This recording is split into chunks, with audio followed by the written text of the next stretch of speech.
Hi నమస్తే. నేను మీ journalist రెహమాన్ని. దేశంలో ఒక్కొక్క వ్యవస్థ నిర్వీర్యమైపోతుంది. దేశంలో ఇప్పటికే ఎన్నికల వ్యవస్థపై నమ్మకం పోయింది దాదాపు అందరికీ.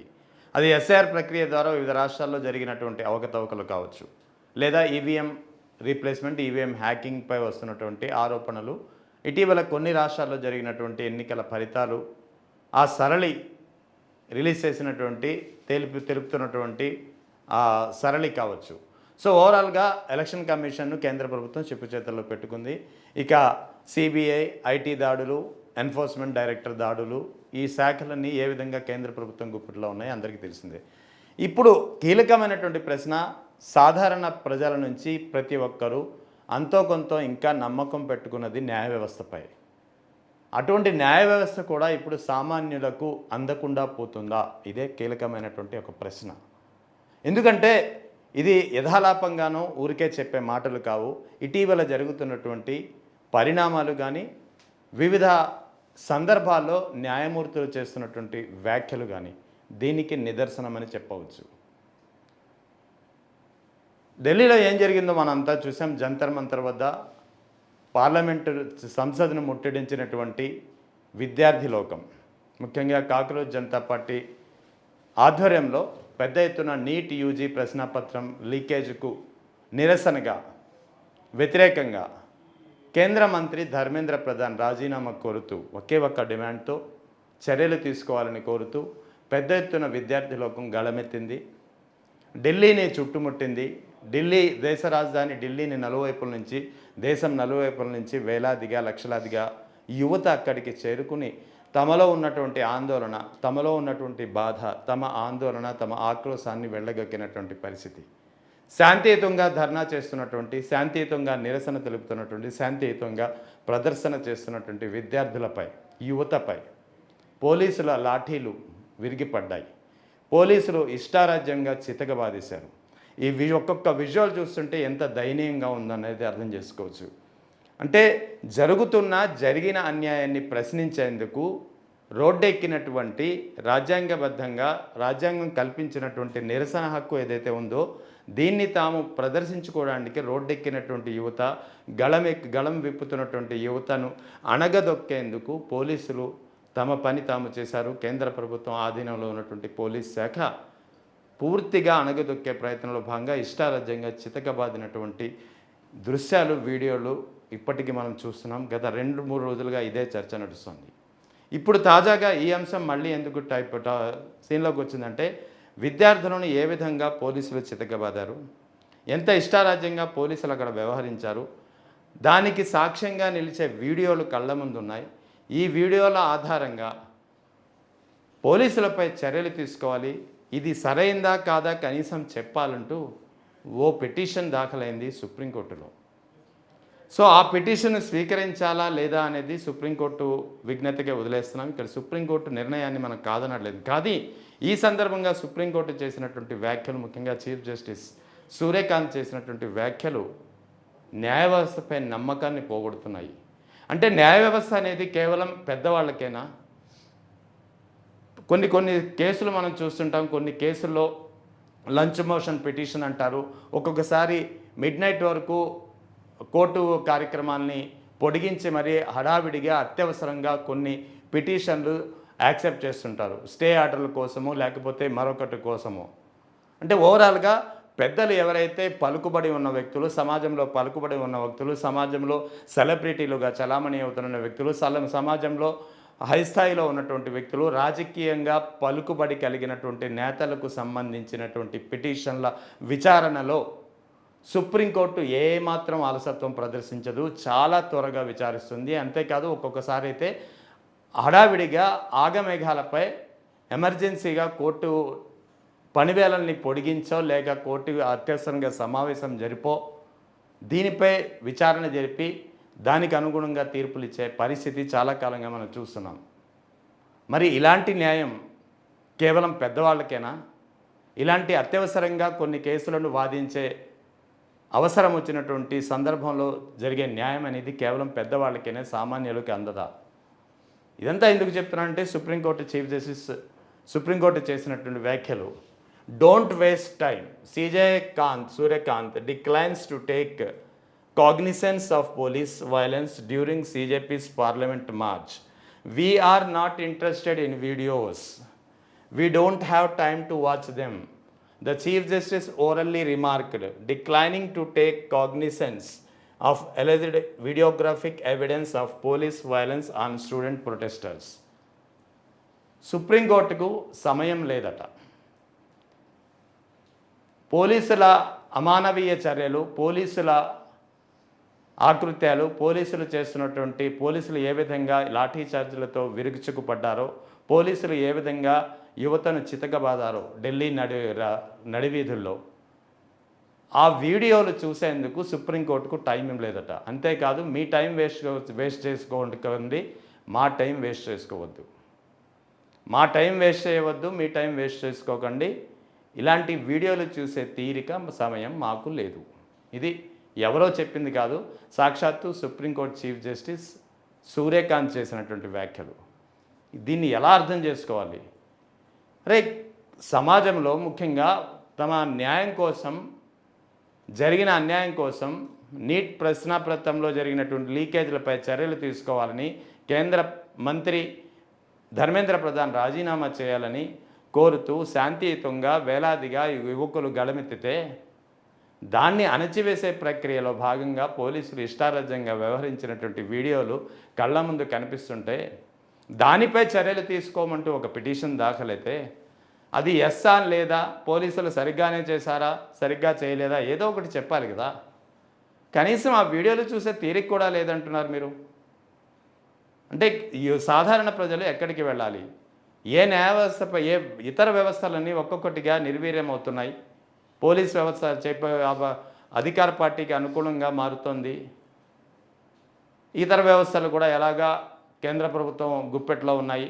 అటువంటిప్పుడు ఇక మిగిలింది న్యాయ వ్యవస్థే కదా. మరి న్యాయ వ్యవస్థను కూడా కాదని ఇంకెక్కడికి వెళ్తారు న్యాయం కోసం? మరి అటువంటిప్పుడు సుప్రీంకోర్టుకు వేసినటువంటి పిటిషన్లో ఆ పిటిషన్ స్వీకరించాల్సింది పోయి ఆ పిటిషనర్ తరపున వాదిస్తున్నటువంటి న్యాయవాది నరేంద్ర మిశ్రా ఆయన ఆ వీడియోలు చూపించే ప్రయత్నం చేసినప్పుడు చీఫ్ జస్టిస్ సూర్యకాంత్కు ఆయన చేసినటువంటి వ్యాఖ్యలు పెద్ద ఎత్తున దుమారం రేపుతున్నాయి. We're not interested in videos. మేము ఆ వీడియోస్ చూడడంలో మాకు ఎటువంటి ఆసక్తి లేదు. మరి ఏం ఆసక్తి ఉంది మీకు? We don't have time to watch them. మాకు అది చూసేంత తీరిక లేదు, సమయం లేదంటుంది. The chief justice orally remarked, declining the cognizance of alleged videographic evidence police violence on student protesters. ఇది చాలా కీలకమైంది. సో ఇటువంటి ఇది కేవలం ఒక ఫోటో మాత్రమే. ఏ విధంగా సాయుధ బలగాలు కానీ, సిఆర్పిఎఫ్ బలగాలు కానీ, పోలీసులు కానీ ప్రొటెస్టర్లను, నిరసనకారులను చుట్టుముట్టి లాఠీలతో పనిచెప్పారో, లాఠీలతో ఆ నిరసనను అణగదొక్కే ప్రయత్నం చేశారో ఇక్కడ ఈ ఫోటోల్లో కానీ విజువల్స్లో కానీ చాలా క్లియర్గా తెలుస్తుంది. అటువంటి ఈ పోలీసు యొక్క దమనకాండను పోలీసుల ఏ విధంగా అణగదొక్కారో, ఏ విధంగా పోలీసులు చితకబాదారో వీటిపై ఈ వీడియోలో చూసి చర్యలు తీసుకోవాల్సింది పోయి చర్యలు తీసుకోమని కోరిన పాపానికి మాకు టైం లేదు, మేము వీడియోలు చూసే తీరిక లేదు, మా టైం వేస్ట్ చేయొద్దు అంటే మరి న్యాయ వ్యవస్థలు ఉన్నది ఎందుకు? మరి న్యాయ వ్యవస్థలే ఇలాంటి వ్యాఖ్యలు చేస్తే సామాన్య ప్రజలు, సమస్యలతో అల్లాడుతున్నటువంటి ప్రజలు ఇంకెక్కడికి వెళ్ళాలి? Mentioning the matter before the bench headed by Chief Justice, the lawyer urged the court to take cognizance of the alleged police violence against the student protesters. He pointed out that thousands of students had gathered for the Chalo Sansad protest organized by the Cockroach Janata Party, demanding fair entrance examination. వీళ్ళు అడిగింది ఏం లేదు, పరీక్షలు సజావుగా నిర్వహించండి అని మాత్రమే కోరుతున్నారు. Reforms the national testing agency, NTA ఏదైతే జేఈ మెయిన్స్ కానీ, జేఈ అడ్వాన్స్ కానీ, నీట్ కానీ ఇటువంటి ఎగ్జామ్స్ని నిర్వహిస్తుందో నేషనల్ టెస్టింగ్ ఏజెన్సీ, ఇది కాస్త ఇందులో సంస్కరణలు చేయాలని మాత్రమే కోరుతున్నారు. అంతేకాదు దీనికి బాధ్యతగా union education minister Dharmendra Pradhan రాజీనామా చేయాలనేది కూడా ప్రధానమైనటువంటి demand. The protest is already going in Jantar Mantar. The police are already taking brutal actions, the lawyer submitted. The chief justice however cut him short. So న్యాయవాది ఎవరైతే ఈ పిటిషన్ బేస్ చేసుకుని వాదనలు వినిపించే ప్రయత్నం చేశారో నరేంద్ర మిశ్రా, ఆయన తన వాదనలు వినిపిస్తుంటే చీఫ్ జస్టిస్ ఆ వాదనలను కట్ చేస్తూ అడ్డుకుంటూ don't waste time and don't waste your time he told the lawyer. మా టైం వేస్ట్ చేయొద్దు, మీ టైం వేస్ట్ చేసుకోవద్దు. The lawyer nevertheless attempted to persuade the bench, submitting that the protest centered issues affecting lakhs of students, including the conduct of NEET examination and reforms in the NTA. Students are seeking three very important prayers: that NEET examination should be conducted in a free and fair manner by the government. Certainly NTA should be dissolved. NTAని dissolve చేసి ఈ పరీక్షల్ని పూర్తిగా సజావుగా పారదర్శకంగా సక్రమంగా నిర్వహించాలని మాత్రమే విద్యార్థులు కోరుతున్నారు. Also bench also comprises Justice Joy Mallya Bagchi and V. Mohan indicated that it was not inclined to hear him further. The lawyer said he had a collection of videos purportedly showing police personnel assaulting unarmed protesters and offered to place them before the court. We are not interested in videos. We don't have time to watch, the Chief Justice observed, declining the request for an urgent hearing. ఈ కేసుపై ముఖ్యంగా ఢిల్లీలో జరుగుతున్నటువంటి పోలీసులు ఏ విధంగా అక్కడి విద్యార్థులను యువతను అణగదొక్కే కార్యక్రమం చేశారో, యువతపై లాఠీచార్జ్ చేశారో, యువతను చిత్తకబాదారో, దీన్ని ఒక అత్యవసర కేసుగా భావించి విచారణ జరిపించాల్సిందిగా మాత్రమే ఈ పిటిషన్ దాఖలు చేస్తే సుప్రీంకోర్టు న్యాయమూర్తి చీఫ్ జస్టిస్గా ఉన్నటువంటి జస్టిస్ సూర్యకాంత్ ఇలాంటి వీడియోలు చూసే తీరిక మాకు లేదు, మా టైం వేస్ట్ చేయొద్దు అంటే మరి ఎక్కడికి వెళ్ళాలి? న్యాయం కోసం వెళ్ళాల్సినటువంటి న్యాయ వ్యవస్థ నుంచే ఇటువంటి స్పందన వ్యక్తమైతే న్యాయం ఎక్కడ జరుగుతుంది? మరి న్యాయ వ్యవస్థపై కాకుండా ఇంకే వ్యవస్థపై నమ్మకం పెట్టుకోవాలి? ఇదే చాలా కీలకమైనటువంటి ప్రశ్న. మొత్తానికి ఓవరాల్గా చీఫ్ జస్టిస్ సూర్యకాంత్ గతంలో కూడా చేసినటువంటి వ్యాఖ్యలు వాస్తవానికి ఏ కాక్రోచ్ జనతా పార్టీ నేతృత్వంలో అయితే ఈ మొత్తం ఒక నిరసన కార్యక్రమం జరిగిందో, ఈ నిరసన కార్యక్రమంకి పిలుపిచ్చినటువంటి కాక్రోచ్ జనతా పార్టీ ఉందో, ఆ కాక్రోచ్ జనతా పార్టీ ఆవిర్భావానికి కారణం కూడా ఇదే చీఫ్ జస్టిస్ సూర్యకాంత్ అనేది అందరికీ తెలిసిందే విషయం అనుకుంటా. ఎందుకంటే గతంలో ఆయన చేసినటువంటి కొన్ని వ్యాఖ్యలు దేశంలో యువత లేదా చదువుకున్న వాళ్ళు లేదా లాయర్లు చాలామంది ఆర్టీఐ చట్టాన్ని ఆధారం చేసుకొని బొద్దింకల్లా బతికేస్తున్నారు, అంటే పారాసైట్స్లా బతికేస్తున్నారు అంటూ ఆయన చేసినటువంటి వ్యాఖ్యలు పెద్ద ఎత్తున దుమారం రేపాయి. ఆ వ్యాఖ్యలకు నిరసనగా, ఆ వ్యాఖ్యలకు వ్యంగ్యాత్మక రూపంలో ఒక సోషల్ మీడియా ఎక్స్లో మొదలైనటువంటి అకౌంటే కాక్రోచ్ జనతా పార్టీ.